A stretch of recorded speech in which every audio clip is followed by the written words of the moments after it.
আল্লাহ পাক অহংকারীকে পছন্দ করেন না। অহংকারীদেরকে আল্লাহ পাক কিয়ামতের মাঠে পিঁপড়ার মতো উঠাবেন। তাদের আকৃতি মানুষের সমান হবে না, ছোট ছোট কালো পিঁপড়ার মতো হবে এবং অন্ধকার ওদেরকে ঢেকে নিবে। তো আমাদের মনে যাদের অহংকার আছে, আল্লাহর রাস্তা অহংকার ছেড়ে দেই। অহংকার ইলমেরও থাকতে পারে। একজনের অনেক বড় ইলমি ডিগ্রি সার্টিফিকেট আছে, অমুক ফারেক তমুক ফারেক, অমুক মুহাদ্দিস অমুক মুফাসসির, ডাবল ডিগ্রি, এটারও অহংকার থাকতে পারে, ঠিক আছে। আবার অনেকের টাকা পয়সার অহংকার থাকে, অনেকের ক্ষমতার অহংকার থাকে, আবার এখনকার মেয়েদের সৌন্দর্যের অহংকার থাকে, থাকে না? এক এক মানুষের এক একটা অহংকার। অহংকারের ডেফিনেশনটা কি? একজন সাহাবী নবী সাল্লাল্লাহু আলাইহি ওয়াসাল্লামকে বলছেন, ইয়া রাসূলুল্লাহ, আমি পছন্দ করি আমার গায়ের পোশাকটা সুন্দর হোক, আমার জুতা সুন্দর হোক, ঠিক আছে, আমার সুগন্ধি ভালো হোক, দামি হোক। এটা কি অহংকারের পরিচয়? নবী সাল্লাল্লাহু আলাইহি ওয়াসাল্লাম বলছেন, না, এটা অহংকারের পরিচয় নয়। বরং অহংকারের পরিচয় হচ্ছে অন্য মানুষকে তুচ্ছ তাচ্ছিল্য করা, এক, আর দুই হচ্ছে সত্যকে প্রত্যাখ্যান করা। মনে থাকবে, অহংকারের সংজ্ঞা কি? এক, অন্য মানুষকে তুচ্ছ তাচ্ছিল্য করা, আর দুই, সত্যকে প্রত্যাখ্যান করা। এখন সত্য কি? আইনস্টাইনের থিওরি সত্য, নাকি পিথাগোরাসের উপপাদ্যই সত্য, নাকি আমাদের পশ্চিমারা যে সেকুলারিজম, কমিউনিজম, ডেমোক্রেসি ইত্যাদি ইত্যাদি, ন্যাশনালিজম, এগুলো দিয়ে দিয়েছে মতবাদগুলো, এগুলোই চূড়ান্ত সত্য? সায়েন্সই কি চূড়ান্ত সত্য? চূড়ান্ত সত্যটা কি আসলে? এক কথায় সূরা কাহফের 29 নম্বর আয়াতে সত্যের সংজ্ঞা আছে। কত নম্বর আয়াতে? সূরা কাহফের 29 নম্বর আয়াতে আল্লাহ পাক বলেন, ওয়াকুলিল হাক্কু মির রাব্বিকুম, হে নবী আপনি বলে দিন সত্য সেটাই, ন্যায় অন্যায়ের চূড়ান্ত মানদণ্ড সেটাই, হক বাতিলের চূড়ান্ত মানদণ্ড সেটাই। কোনটা? যেটা তোমার রবের পক্ষ থেকে নাজিল হয়। সুবহানাল্লাহ। এবার আসেন, আমরা অহংকারের সংজ্ঞা জানলাম, সত্যের সংজ্ঞাও জানলাম। এখানে ইবলিস কি করছে? সে অহংকার প্রদর্শন করছে। সে আল্লাহকে বলছে আপনি ভুল, আমি ঠিক।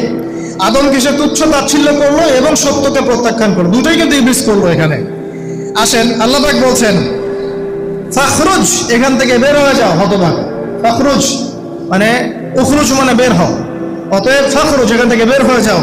ইন্নাকা মিনাস সাগিরিন, তোমার অহংকার করার কোনো সুযোগ নেই এখানে, তুমি তো ছোট ক্ষুদ্র। ইন্নাকা মিনাস সাগিরিন, সাগির মানে কি? তুমি এখান থেকে, তুমি বের হয়ে যাও এখান থেকে, তুমি একজন ক্ষুদ্র সত্তা, তোমার এখানে অহংকার করার কিচ্ছু নাই। ক্বালা, এবার ইবলিস বলছে, এই জায়গাগুলো খুব ভালো করে শোনেন, আমাদের লেকচারের আসল জায়গায় কিন্তু যাবে ওইদিকে।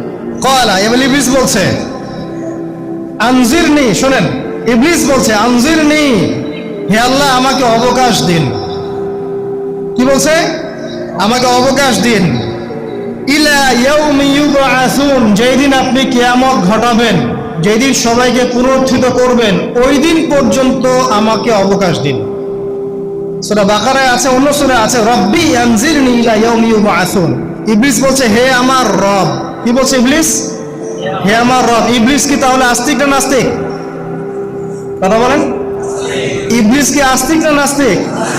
আস্তিক। ইবলিস বলছে যে ইয়া রব্বি রব্বি, হে আমার রব, হে আমার প্রতিপালক। আল্লাহকে ইবলিস বলছে হে আমার প্রতিপালক, আনজিরনি, আমাকে অবকাশ দিন, ইলা ইয়াউমি ইউবআসুন, কিয়ামত দিবস পর্যন্ত, বা যেদিন আপনি পুরো মানব জাতিকে উঠাবেন কবর থেকে, আবার ওই দিন পর্যন্ত আমাকে অবকাশ দিন।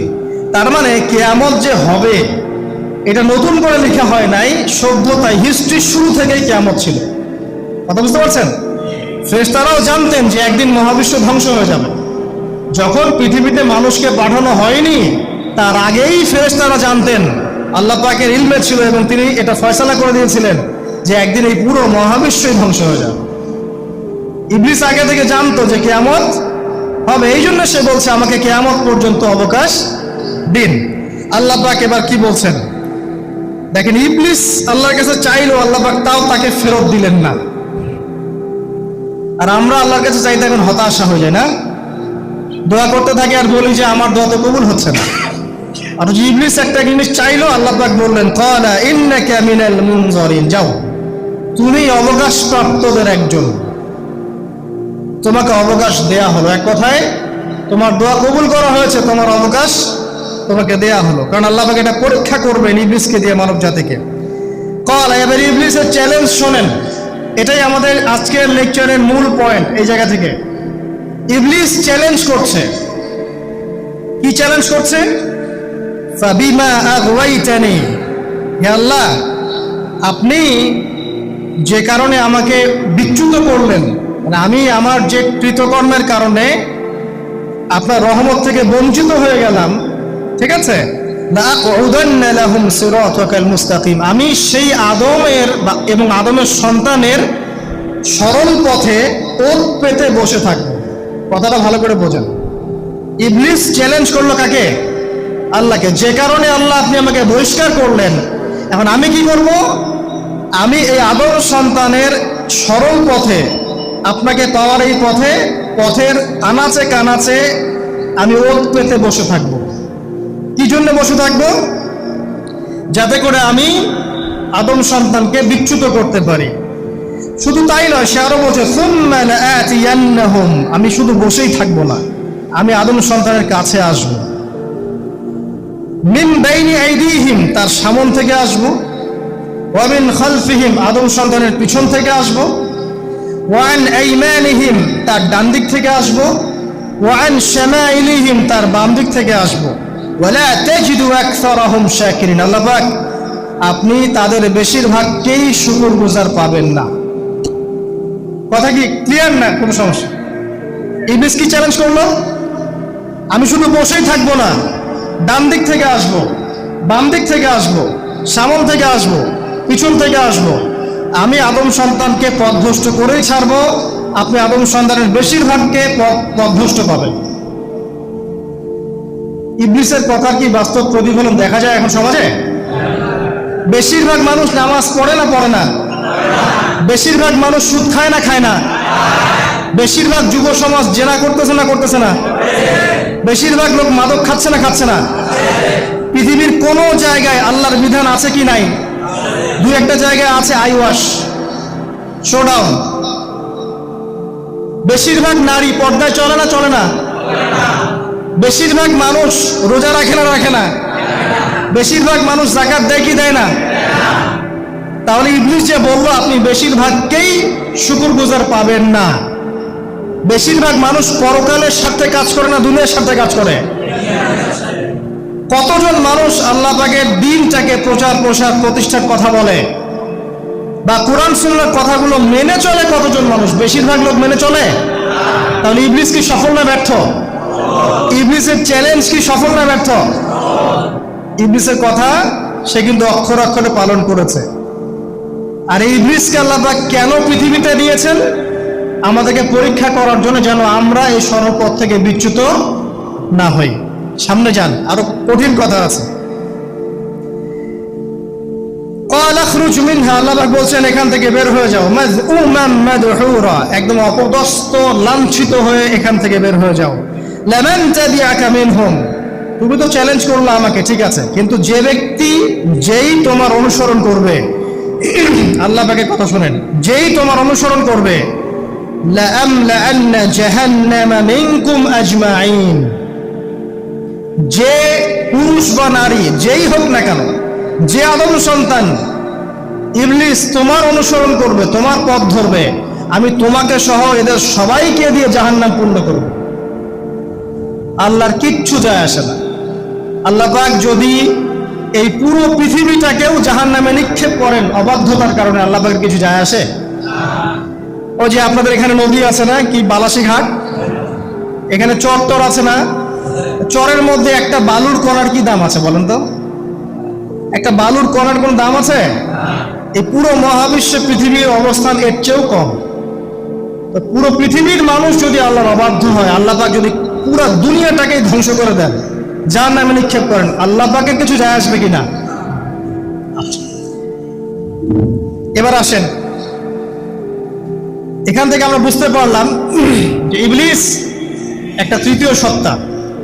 আল্লাহ পাক আদম আলাইহিস সালামকে সৃষ্টি করলেন, নাম শিক্ষা দিলেন, সেজদা করালেন, ইবলিসকে সেজদা করতে বললেন, সে করলো না। সে চ্যালেঞ্জ করলো উল্টা যে আমি ওর চেয়ে উত্তম, আপনি ভুল আমি সঠিক। সে অহংকার করলো এবং একই সাথে সে আদমকে পথভ্রষ্ট করার চ্যালেঞ্জও করে বসলো। আল্লাহ পাক ঘোষণা করলেন, যদি কোনো আদম সন্তান তোমাকে ফলো করে, তোমাকে সহ তাকে আমি জাহান্নামে নিক্ষেপ করবো। ঠিক আছে, এ পর্যন্ত। এবার সামনে আসেন। এবার আল্লাহ পাক আদমকে বলছেন, কাকে বলছেন? আদম আলাইহিস সালামকে বলছেন, ইয়া আদম, হে আদম। তার আগে আদম আলাইহিস সালামের বুকের পাঁজর থেকে কাকে সৃষ্টি করেছেন? হাওয়া আলাইহিস সালাম, সভ্যতার ইতিহাসের প্রথম নারী এবং ইতিহাসের সবচেয়ে সুন্দরী রমণী কে? হাওয়া আলাইহিস সালাম। আরেকজন আছেন সবচেয়ে সুন্দরী রমণী, কে? কে বলতে পারবেন? জি না, হ্যাঁ, নাম কি? মাশাআল্লাহ, ওই ওকে পুরস্কার দিও। কি নাম তোমার? মাশাআল্লাহ, মাশাআল্লাহ। দ্বিতীয় সুন্দরী রমণী, দুজন রমণীকে বলা হয় পৃথিবীর সবচেয়ে সুন্দরী রমণী। আপনি যাদেরকে দেখে সিডিউস হচ্ছেন,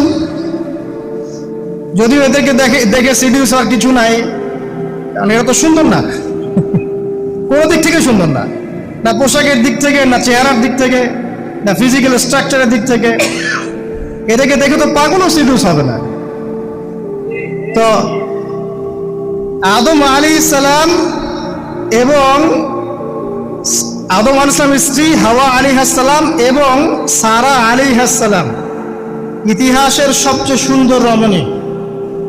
ইতিহাসের সবচেয়ে সুন্দর রমণী কাদের স্ত্রী ছিলেন? নবীদের অন্য কারো?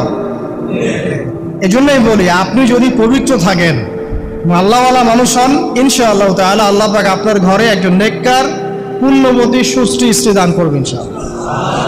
আপনি যদি এইসব অশ্লীলতার গোলক ধাঁধায় পড়ে নিজের ঈমান হারিয়ে ফেলেন, চরিত্র হারিয়ে ফেলেন, সম্ভাবনা খুবই কম যে আপনি একজন দিনদার মেয়ে পাবেন। বরং আপনি এমন কাউকেই পেতে পারেন যে আপনার মতোই। ঠিক আছে, দেখবেন যে আপনি 10 ঘাটের পানি খেয়ে আসছেন, ও দেখবেন 12 ঘাটের পানি খেয়ে আসছে। আল্লাহ পাক আমাদের যুব সমাজকে হেফাজত করুন, আমিন। আল্লাহ পাক এবার আদম আলাইহিস সালামকে বলছেন, ইয়া আদম, হে আদম, উসকুন আনতা ওয়া যাওজুকাল জান্নাহ। আদম শোনো, তুমি এবং তোমার স্ত্রী দুইজন এখন জান্নাতে থাকো। কোথায় থাকো? জান্নাতে থাকো। ওয়া কুলা মিন হাইসু শি'তুমা, যেখানে ইচ্ছা সেখান থেকে খাবার খাও। জান্নাতের নাজ নেয়ামতের কথা তো আপনারা শুনেছেন অনেক, আমি ওইগুলো বলতে যাচ্ছি না, সময় চলে যাবে। যা ইচ্ছা তাই পাবেন সেখানে, যা ইচ্ছা তাই। এমন একটা জায়গা যেটা কখনো কোনো চোখ দেখে নাই, কোনো কান শোনেও নাই। চোখ না দেখলেও, কান না শুনলেও মানুষ মনে মনে অনেক কিছু কল্পনা করে না, এটা কল্পনাও করার সুযোগ নাই। এত উন্নত মানের একটা জায়গা। তোমরা দুজন এখানে থাকো, জান্নাতের যে কোনো জায়গায় যাও, খাওয়া দাওয়া করো, কোনো সমস্যা নেই। কিন্তু ওয়ালা তাকরাবা হাদিহিশ শাজারা, মানে কি? এই যে গাছটা আছে, এই গাছের কাছে যেও না। একটা শর্ত খালি দিলাম, গাছের কাছে যেও না। গাছের নাম কি এগুলো আমাদের আলোচনার বিষয় না। বিষয়টা হচ্ছে আল্লাহ পাকের আদেশটা কি। গাছটা আম গাছ হতে পারে, জাম গাছ হতে পারে, কদু গাছ হতে পারে, যে কোনো গাছ হতে পারে। এটা নিয়ে আমাদের কোনো মাথা ব্যথা নাই। মাথা ব্যথা হচ্ছে আল্লাহ পাকের আদেশ, এই গাছের কাছে যেও না, বাস যেও না। আচ্ছা, ফাতাকুনা মিনাজ জালিমিন, যদি চলে যাও তোমরা দুজন এখানে, তাহলে তোমরা দুজন কিন্তু জালেম হয়ে যাবে। আল্লাহ পাকের হুকুম অবাধ্য করলে মানুষ কি হয়ে যায়? জালেম হয়। এই জন্য আমরা দোয়ায় বলি, আল্লাহুম্মা ইন্নী যালামতু নাফসি, বলি না? হে আল্লাহ, আমি আমার নফসের উপর জুলুম করেছি। রব্বানা যালামনা আনফুসানা, বলি না? আল্লাহ, আমরা আমাদের উপর জুলুম করেছি। তো আমরা যখন পাপ করি, মানে আমরা জুলুম করে ফেলেছি। তো তোমরা দুজন এই গাছের কাছে যেও না, যদি যাও তাহলে জুলুম করে ফেলবে এবং জালেম হয়ে যাবে। এবার ইবলিস তো আর বসে নাই, সে তো চ্যালেঞ্জ করেছে, করে নাই? আচ্ছা, এবার ইবলিস কি করছে? ফাওয়াসওয়াসা লাহুমাশ শাইতান, এবং ইবলিস এবার এদের দুজনকে ওয়াসওয়াসা প্রদান করতে শুরু করলো। ইবলিস কি করলো? ওয়াসওয়াসা প্রদান করতে শুরু করলো।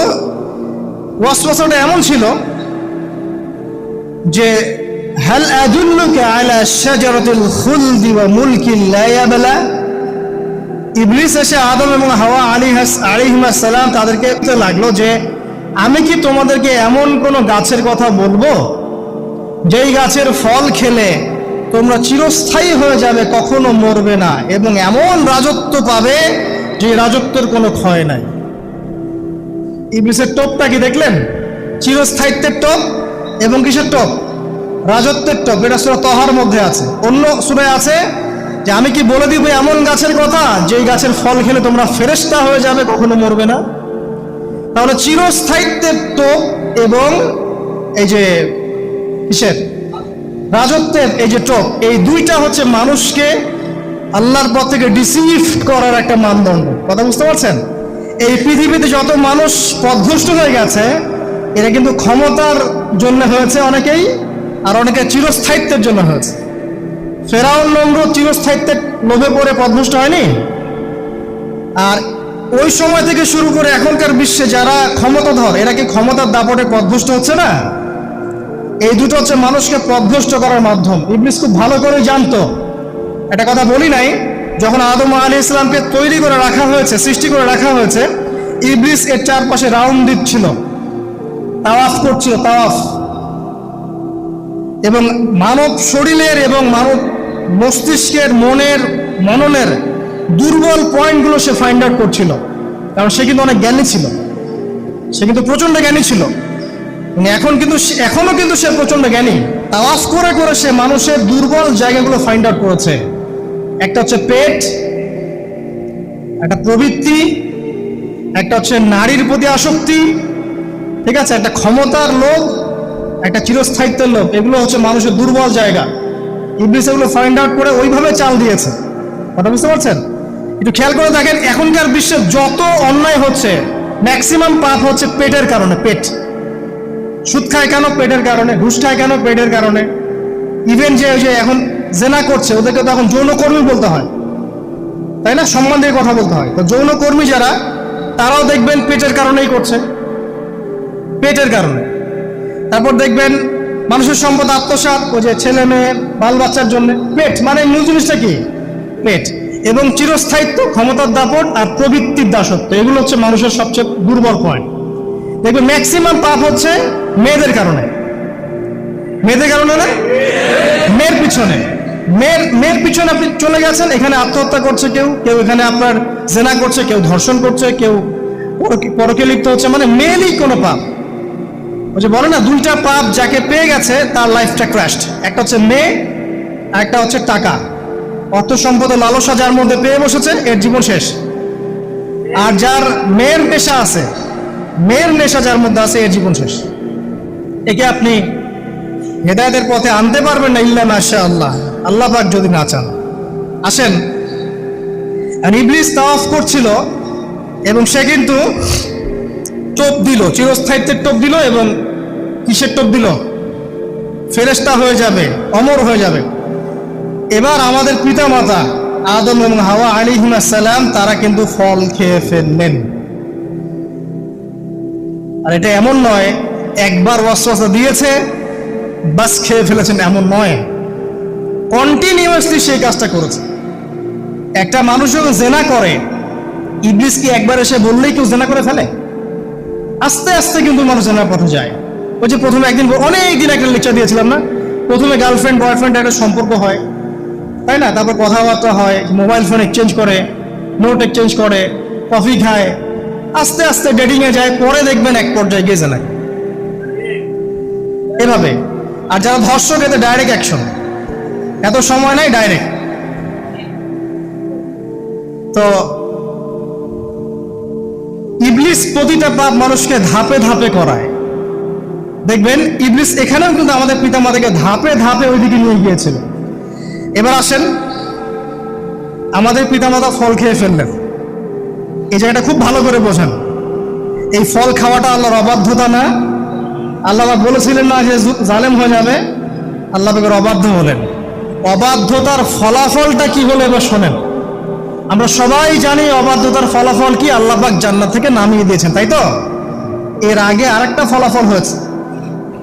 এই ফলাফলের সাথে আমাদের বর্তমান সময়কার যে ইস্যুটা চলছে, পোশাক, নারী, সংস্কৃতি, হাবিজাবি, হ্যাঁ, বেহায়াপনা, বেলাল্লাপনা, এই ইস্যুটা এখানে জড়িত। এটা আমারও বুঝতে এবং খুঁজে পেতে সময় লেগেছে। আমরা সবাই পড়েছি স্টুডেন্ট লাইফে আদম এবং হাওয়া আলাইহিস সালাম আদেশ লঙ্ঘন করেছেন, সাথে সাথে আল্লাহ পাক জান্নাত থেকে কি করেছেন?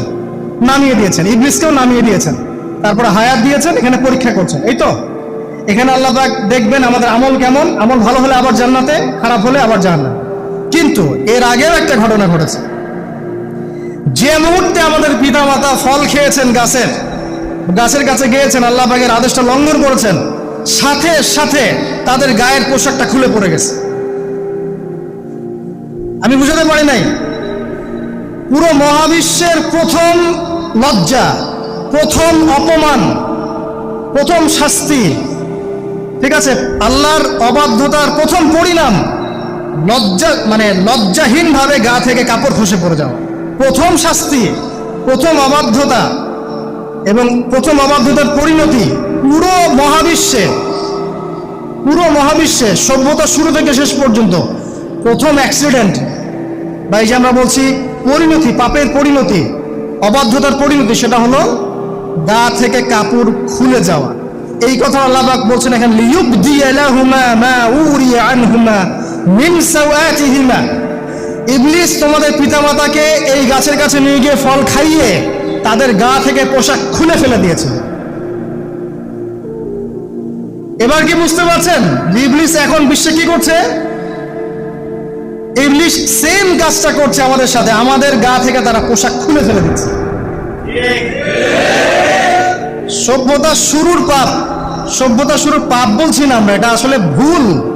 সভ্যতার শুরুতে আদম এবং হাওয়া আলাইহিস সালাম যে ভুলটা করেছেন, তার যে পরিণতি হয়েছে সেটা এটা ছিল না যে জান্নাত থেকে পৃথিবীতে নামিয়ে দেয়া, বরং পরিণতি এটা ছিল তাদের গা থেকে প্রথম কাপড় খুলে গেছে, তারা নগ্ন হয়ে গেছেন। ইবলিস সর্বপ্রথম আমাদের বাবা মাকে নগ্ন করেছে প্রলোভন দিয়ে, ক্ষমতার প্রলোভন, চিরস্থায়িত্বের প্রলোভন দিয়ে। আজকের বিশ্বেও কি ইবলিসের দোসররা সেম কাজটা করছে না? আজকের বিশ্বেও কি ইবলিসের মানুষরূপী দোসরগুলা সেম কাজটাই করছে না? সেম কাজটা করছে। আমাদের গা থেকে ওরা পোশাক খুলে ফেলছে, এরপর আল্লাহ পাক জান্নাত থেকে নামিয়ে দিয়েছে। আগে কিন্তু এটা হয়নি, আগে পোশাক খুলেছে। এরপর কি হয়েছে জানেন?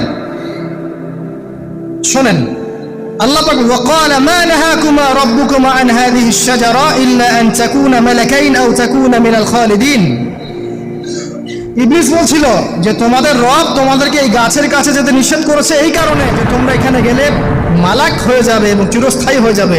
ওয়াকাসামাহুমা ইন্নী লাকুমা লামিনান নাসিহিন। ইবলিস বলছিল যে আমি আল্লাহর কসম করে বলছি আমি তোমাদের শুভাকাঙ্ক্ষী। ফাদাল্লাহুমা বিগুরুর, ওদেরকে তারা পথভ্রষ্ট করলো, ইবলিস তাদেরকে পথভ্রষ্ট করলো। ফালাম্মা যাকাশ শাজারা, যখন তারা গাছের কাছে গেলেন, বাদাত লাহুমা সাওআতুহুমা, তাদের লজ্জাস্থানটা উন্মুক্ত হয়ে গেল, কাপড় খুলে পড়ে গেল। এটাই বলতে যাচ্ছিলাম। ওয়াতাফিকা ইয়াখসিফানি আলাইহিমা মিন ওয়ারাকিল জান্নাহ, এবং আদম এবং হাওয়া আলাইহিস সালাম জান্নাতের গাছের পাতা ছিঁড়তে লাগলেন এবং সেই পাতা দিয়ে লজ্জাস্থান ঢাকতে লাগলেন। আপনার বাবা আপনার মাকে যদি কেউ রাস্তায় নগ্ন করে ফেলে আপনার কেমন লাগবে? আপনি কি করবেন তার ইজ্জত সম্মান বাঁচানোর জন্য? আমাদের পিতা মাতাকে ইবলিস জান্নাতে নগ্ন করে দিয়েছিল এবং আমাদের পিতা মাতা জান্নাতের পাতাগুলো ছিঁড়ে ছিঁড়ে লজ্জাস্থানকে আবৃত করতে শুরু করলো। ওয়ানাদাহুমা রাব্বুহুমা, এবং আল্লাহ পাক বলছেন এবার আল্লাহ পাক তাদের দুজনকে ডাকলেন, ডেকে বললেন আলাম আনহাকুমা আন তিলকুমা শাজারা, হে আদম এবং হাওয়া তোমাদের দুজনকে কি আমি বলি নাই যে এই গাছের কাছে যাবে না? ওয়া আকুল লাকুমা ইন্নাশ শাইতানা লাকুমা আদুউম মুবিন, আমি কি তোমাদেরকে বলি নাই নিশ্চয়ই শয়তান তোমাদের স্পষ্ট প্রকাশ্য শত্রু? ক্বালা, এবার তারা তাদের ভুল বুঝতে পারলেন। আল্লাহ পাকের কত দয়া মানুষের প্রতি দেখেন। ইবলিসও আল্লাহর অবাধ্য ছিল, আল্লাহ পাক তাকে বহিষ্কার করে কাফের বানিয়ে দিয়েছেন, চিরস্থায়ী লানত করেছেন। আমাদের পিতামাতাও ভুল করেছেন, বাট আল্লাহ পাক তাদেরকে চিরস্থায়ী জাহান্নামী করেন নাই। আল্লাহ পাক তাদেরকে দয়া পরবশ হয়ে ক্ষমা করে দিয়েছে। শুধু তাই নয়, আল্লাহ পাক এত মহব্বত করেন আদম সন্তানকে যে তওবা করার যে কালিমাটা, সেই কালিমাটাও আল্লাহ পাক আদম এবং হাওয়াকে শিখিয়ে দিয়েছেন। সুবহানাল্লাহ। কোন কালিমা দিয়ে তওবা করবো, কি পড়বো, এটাও তারা বুঝতে পারছিলেন না। আল্লাহ পাক একদম শিখিয়ে দিয়েছেন। ক্বালা, তারা বলল, রব্বানা, হে আমাদের প্রতিপালক, যালামনা আনফুসানা, আমরা আমাদের উপর জুলুম করেছি, নফসের উপরে, ওয়া ইল্লাম তাগফির লানা ওয়া তারহামনা লানাকুনান্না মিনাল খাসিরিন। এই দোয়াটা করলেন আমাদের পিতামাতা, আল্লাহ পাক মাফ করে দিলেন। কিন্তু মাফ করার পরে আর জান্নাতে থাকা হলো? এই পৃথিবীতে নামিয়ে দেওয়া হলো। পৃথিবীতে নামিয়ে দেওয়ার পরে একটা হায়াত দেওয়া হলো, কারো 50, 60, 70, 100, 200, 500, 1000 ইত্যাদি। এবং আল্লাহর পক্ষ থেকে ঐশী গ্রন্থ পাঠানো হলো, কখনো তাওরাত, কখনো জাবুর, কখনো ইনজিল ইত্যাদি, কখনো কোরআন। শর্ত দেয়া হলো, যারা আল্লাহ পাকের ঐশী গ্রন্থগুলো মেনে চলবে তারা ইনশাআল্লাহ আবার মৃত্যুর পর সেই জান্নাতে ফিরে যাবে যেখান থেকে তারা বহিষ্কৃত হয়েছে। আর যে বা যারাই আল্লাহ পাকের এই আয়াত, নিদর্শন এবং ঐশী গ্রন্থগুলোকে অস্বীকার করবে, এটাকে মিথ্যা প্রতিপন্ন করবে, আল্লাহ পাক এদের সবাইকে দিয়ে জাহান্নাম পূর্ণ করবে ইনশাআল্লাহ তাআলা। আল্লাহ পাক এটাও বলেছেন যে আল্লাহ পাক ওয়ালাকাদ যারানা লিজাহান্নামা কাসীরাম মিনাল জিন্নি ওয়াল ইনস, আল্লাহ পাক বহু মানুষ আর জিনকে দিয়ে জাহান্নাম পূর্ণ করবেন। কারণ এই দুই জাতিকে পাঠানো হয়েছিল পৃথিবীতে শুধু আল্লাহর ইবাদত করার জন্য। ওয়ামা খালাকতুল জিন্না ওয়াল ইনসা ইল্লা লিয়াবুদুন, এরা সেটা করে নাই। এই কারণে আল্লাহ পাক হাদিসের মধ্যে জানিয়েছেন প্রতি 1099 জন মানুষকে আল্লাহ পাক জাহান্নামে পাঠিয়ে দিবেন। তবে বেশিরভাগ জান্নাতি হবে এই উম্মত মুহাম্মাদের মধ্যে। এবার শোনেন, আমাদের পিতামাতার এই পরিণতির পর আল্লাহ পাক যখন আমাদেরকে পৃথিবীতে পাঠালেন, আল্লাহ পাক আমাদেরকে নগ্ন করে পৃথিবীতে রাখেন নাই। সুবহানাল্লাহ। আল্লাহ পাক আসমান থেকে লিবাস পাঠিয়েছেন। এই যে সমাজ বিজ্ঞানের বইগুলোতে লেখা আছে না, মানুষ আগে নগ্ন ছিল, গাছের ছালপাতা পরে থাকতো, তারপরে বন্যপ্রাণী শিকার করতো, গুহায় গুহায় থাকতো। বোগাস, মিথ্যা, বাজে কথা এগুলো সব, একদম টোটাল মিথ্যা কথা এগুলো। আল্লাহ রাব্বুল আলামিন সভ্যতা শুরু করেছেন নবী দ্বারা, সভ্যতা শেষও করবেন নবী দ্বারা। প্রত্যেক যুগে যুগে সভ্যতার ধারক এবং বাহক ছিলেন নবীগণ। আর আদম আলাইহিস সালাম পৃথিবীতে আসার পর নগ্ন হয়ে থাকেন নাই। আল্লাহ পাক আসমান থেকে লেবাস পাঠিয়েছিলেন। সুবহানাল্লাহ। আল্লাহ পাক আমাদেরকে নগ্ন করে রাখেন নাই। এবার দেখেন আল্লাহ পাক কি বলছেন, ইয়া বানি আদম, হে বনু আদম। কাদেরকে বলছেন? আমাদেরকে। قد أنزلنا عليكم لباسا يواري سوآتكم وريشا, হে বনু আদম, আমি তোমাদেরকে নগ্ন ছেড়ে দিচ্ছি না, আমি তোমাদের জন্য লেবাস আর পোশাক পাঠাচ্ছি, যেই পোশাক দিয়ে তোমরা তোমাদের লজ্জাস্থানকে আবৃত করবে এবং সৌন্দর্য বর্ধন করবে। এটা করছি না আমরা এখন? আচ্ছা। ওয়া লিবাসুত তাকওয়া যালিকা খায়র, আর তাকওয়ার লেবাস, তাকওয়ার পোশাকটা হচ্ছে সবচেয়ে উত্তম। যেমন দেখেন আমাদের সতর কি এই নাভির উপর থেকে হাঁটুর নিচ পর্যন্ত না, তাই বলে কি আমরা সবাই এভাবেই ঘুরি? এটা সর্বনিম্ন একটা স্কেল, তাই না? এর উপর আপনি জুব্বা পরছেন, পাগড়ি পরছেন, টুপি পরছেন, বা আপনি হয়তো আরো ঢিলে ঢালা কোনো পোশাক পরছেন, এই পোশাকটাকে বলা হচ্ছে তাকওয়ার পোশাক। বা লিবাসুত তাকওয়া যালিকা খায়র, এটা আরো উত্তম। একজন মেয়ের, অনেক আলেম বলছেন যে চোখ, এই চোখটুকু ঢেকে বের করে দেখা যাবে, বলছে না? অনেকে বলেছেন কিনা? কিন্তু এটাও যদি কেউ সামনে জিলবাব দিয়ে ঢেকে রাখে তাহলে কি উত্তম নয়? পর্দার ক্ষেত্রে উত্তম নয়? তো লিবাসুত তাকওয়া যালিকা খায়র, তাকওয়ার যে পোশাক সেটা আরো উত্তম বেশি। নরমালি তো পোশাক দিয়েছি, তাকওয়ার পোশাক সবচেয়ে উত্তম বেশি। আল্লাহ পাকের একটা সতর্কবাণী শুনে নেবার, যালিকা মিন আয়াতিল্লাহ, এই পোশাকটা আল্লাহ পাকের নিদর্শন। পোশাকটা কি? আল্লাহ পাকের নিদর্শন। লাআল্লাকুম ইয়াযাক্কারুন, যাতে করে তোমরা স্মরণ করতে পারো। কি স্মরণ করব? ওই যে আমাদের পিতা মাতাকে নগ্ন করে দিয়েছে ইবলিস, এটা মনে রাখতে পারো তোমরা, এটা আল্লাহ পাকের নিদর্শন। ইয়া বানি আদম, হে বনু আদম, লা ইয়াফতিনান্নাকুমুশ শাইতান। এবার শোনেন, আল্লাহ পাক আমাদেরকে বলছেন, হে বনু আদম, লা ইয়াফতিনান্নাকুমুশ শাইতান, শয়তান যেন আবার তোমাদেরকে ফিতনায় ফেলতে না পারে। পৃথিবীতে তোমরা থাকবে, শয়তানের বহু দোসর তোমাদের সামনে থাকবে, ডানে বামে, যে ডান থেকে আসবে, বাম থেকে আসবে, হ্যাঁ, সামন পিছন থেকে আসবে, মিডিয়ার মধ্যে দিয়ে তোমাদের ঘরে ঘরে ঢুকে যাবে শয়তানের দোসর। লা ইয়াফতিনান্নাকুমুশ শাইতান, শয়তানের দোসররা যেন তোমাদেরকে ফিতনায় ফেলতে না পারে। কে বলছেন? আল্লাহ পাক বলছেন। কিরকম ফিতনা? কামা আখরাজা আবাওয়াইকুম মিনাল জান্নাহ, ঠিক যেভাবে শয়তান তোমাদের পিতা মাতাকে জান্নাত থেকে বের করে দিয়েছিল, ওই রকম ফিতনায় যেন ফেলতে না পারে। ঠিক আছে? ওয়ায়ানজিউ আনহুমা লিবাসাহুমা, এবং শয়তান তোমাদের পিতা মাতার লেবাস খুলে ফেলেছিল, নগ্ন করে দিয়েছিল, নগ্নতা, বেহায়াপন, অশ্লীলতা শিখিয়েছিল, ওইদিকে ধাবিত করতে চেয়েছিল। শয়তানের দোসররা যেন এটা করতে তোমাদের সাথে না পারে, সতর্ক থাকবে। লিউরিয়াহুমা সাওআতিহিমা, যাতে করে তোমাদের লজ্জাস্থানটা উন্মুক্ত হয়ে যায়। ইন্নাহু ইয়ারাকুম, নিশ্চয় শয়তান তোমাদের সবাইকে দেখতে পায়। হুয়া ওয়া কাবিলুহু, সে এবং তার পুরো কবিলার লোকজন। মিন হাইসু লা তারাউনাহুম, এমন জায়গা থেকে যে জায়গা তোমরা দেখতে পারো না। আর শয়তান এবং তার অনুসারী যারা আছে, হোক মানুষ আর জিন, তারা তোমাদেরকে দেখতে পারে এমন জায়গা থেকে যা তোমরা দেখো না। আমরা যারা এই বিশ্বে আছি, আমরা সবাই এখন খেলার পুতুলের মতো খেলছি। যারা নিয়ন্ত্রণ করে বিশ্ব, এদেরকে কেউ দেখতে পারে না। এরা মানুষ শয়তান, কথা বুঝতে পারছেন? আর এমনি জিন শয়তান যারা আছে, এদেরকে তো আমরা দেখতে পারি না, অনেক দূর থেকে তারা আমাদেরকে দেখতে পারে। আল্লাহ পাক সতর্ক করছেন এটা। ইন্না জাআলনা আশ-শায়াতিনা আউলিয়া লিল্লাযিনা লা ইউমিনুন, শোনেন, নিশ্চয়ই যারা আমার প্রতি ঈমান আনে না বা আমার অবাধ্য হয়, আমার আদেশ মানে না, তাদের সাথে আমি শয়তানকে বন্ধু বানিয়ে দিয়েছি। এবার বুঝলেন কেন বললাম এরা মানুষ শয়তান? বিকজ এদেরকে আল্লাহ পাক শয়তানের বন্ধু বানিয়ে দিয়েছেন, এরা শয়তানের বন্ধু। অন্য সূরায় আছে, শয়তান, জিন শয়তান মানুষ শয়তানকে ওহী করে। জিন শয়তান মানুষ শয়তানের মাথায় এসব বুদ্ধি ঢালে, শয়তানি বুদ্ধিগুলো শয়তান মানুষের মাথায় ঢালে। মানে মানুষ মাথাটা আগে সে রিড করেছে, কাকে কোন দিক দিয়ে রিসিভ করা যাবে। ঠিক আছে?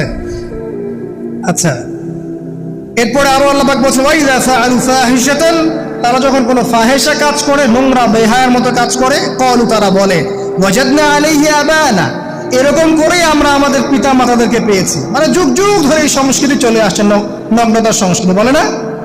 কথা বুঝতে পারছেন না? এই কথাই তারা বলে, যেটা কোরআনে আছে।